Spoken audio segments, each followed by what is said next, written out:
how to heal from toxic self-shame.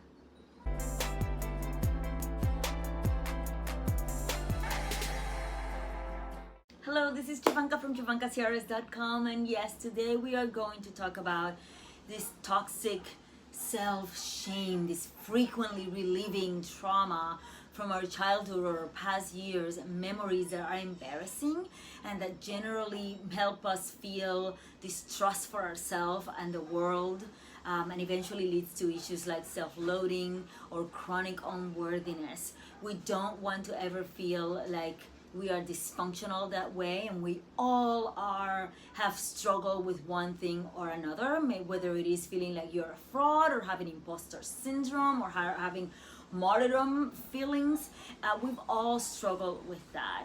If you are generally the type of person that is always angry or always in the defensive, chances are you feel or have felt a little bit of toxic self-shame, and that is important that we get rid of it at one point or another.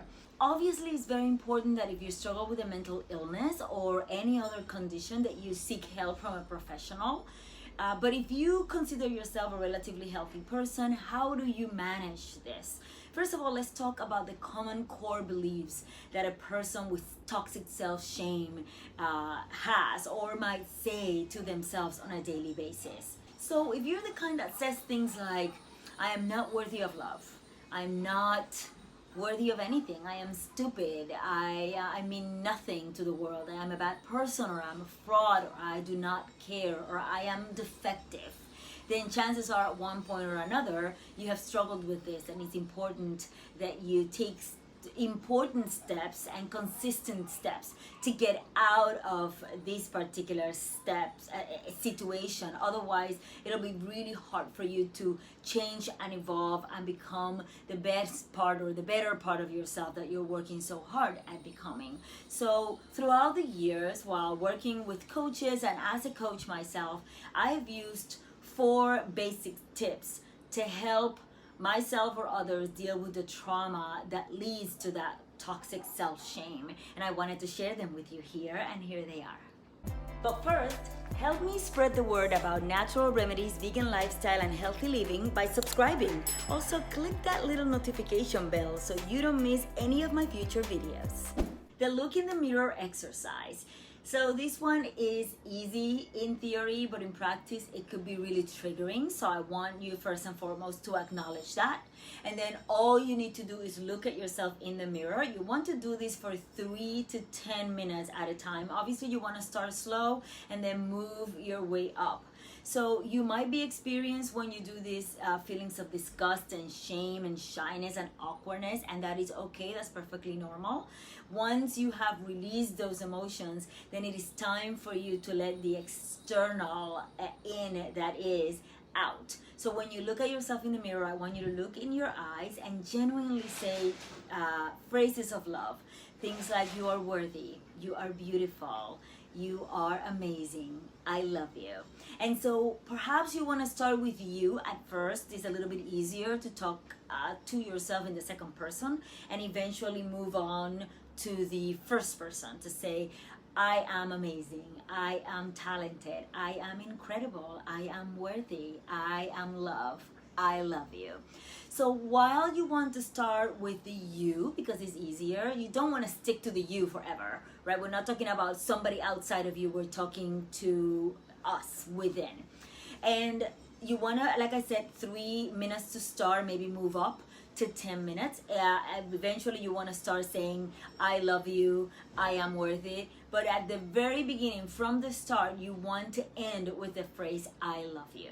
You want to get used to that. You want to get comfortable with the idea that you are loved and that you are the first person that needs to love yourself before you are ready to love somebody else, and to allow love to come from the outside. Number 2, become aware of your self-destructive thoughts. So I want you to explore your basic beliefs and your cognitive beliefs. These are essential to look at it from the lens of trying to understand without judgment why is it that you might be feeling or saying certain things. And perhaps it will be a matter of writing certain things down, every thought that comes to mind, and not just the feeling, but the person or the circumstance attached to that particular feeling. The third one is to practice self-compassion.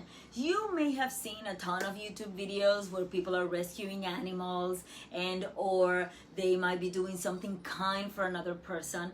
A lot of my clients that come to me and say, I don't know what compassion is, I ask them to go to YouTube and find videos of people rescuing animals or doing act of kindness towards another living being. When it comes to you might want to start with a basic phrase, something like, I am lovable, or I have a need to be loved and cared for. And perhaps from there you move on to realize that you might have certain friends that are really supportive, that are offering words of wisdom to help you address your issues, and that is also a great act of compassion. So when it comes to self-compassion, you want to practice that every single day without exception. It doesn't matter if you plan it or if you do not.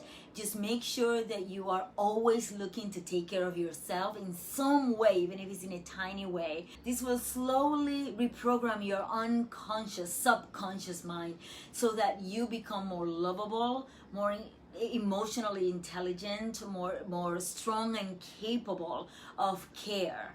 And so the idea is that you slowly replace that self-pity kind of internal conversation with one that is more loving and compassion towards yourself first. And number 4, heal your inner child. So yeah, toxic shame is rooted often in childhood neglect, abuse, or trauma.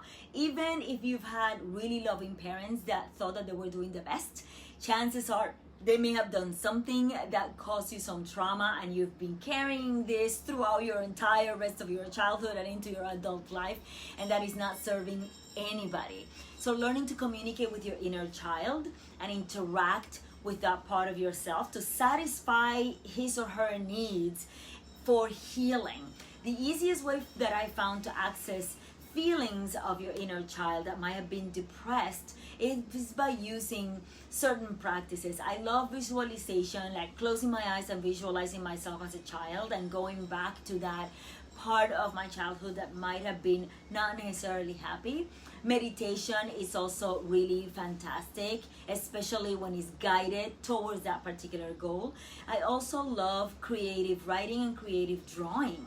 Remember, when you were a child, naturally we were drawn to drawing, and so if you actually do that every day, you might unearth certain feelings that are there and they're not supposed to be there, being watered and nurtured on a daily basis. The idea is that in a very safe environment, you allow those feelings to come into the surface, and then you practice some of the other 3 steps that we mentioned here so that you can slowly let them go. I want to lovingly let that go, and I want to replace the void that it leaves with something amazing. So that is the lesson for today. Thank you so much for listening. If you happen to have a question or suggestion about this particular topic, let me know by leaving a comment below.